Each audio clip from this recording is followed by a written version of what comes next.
Be patient, O Christian soldier. In yet a little while he that shall come will come. The night of weary waiting, watching and mourning is nearly over. The reward will soon be given, the eternal day will dawn. For that great day is coming when the battle will have been fought, the victory won. The will of God is to be done on earth as it is done in heaven, and the nations of the saved will know no other law than the law of heaven. Umwakanga wapwa twapalamina ukwisa kwa mfumu Yesu. Sokololo buwi uwelelwe shima pepo owe alelolela impulumushi shonse twiyana sho mumwaka upya. Umwakanga wapwa twapalamina ukwisa kwa mfumu Yesu.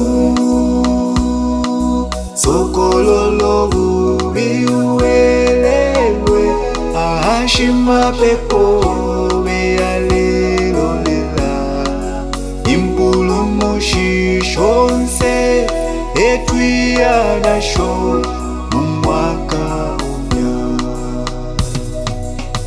The nations of the saved will know no other law than the law of heaven. All will be happy, united families clothed with garments of praise and thanksgiving, the robe of Christ's righteousness. For in heaven there is no sorrow, no sin, no parting, no broken hearts. For Christ is there, peace is there, at his right hand are pleasures forever and evermore.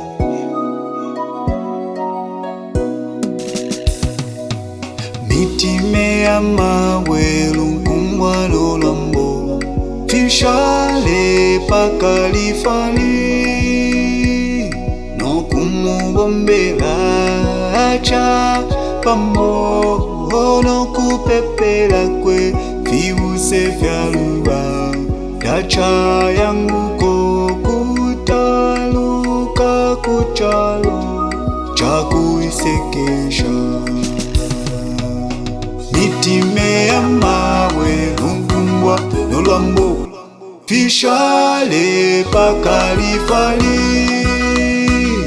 no kumubombela ocha pamo no kupepela kwe viuse vyaluba dacha yangu kokutaluka kuchalo chakuisekesha.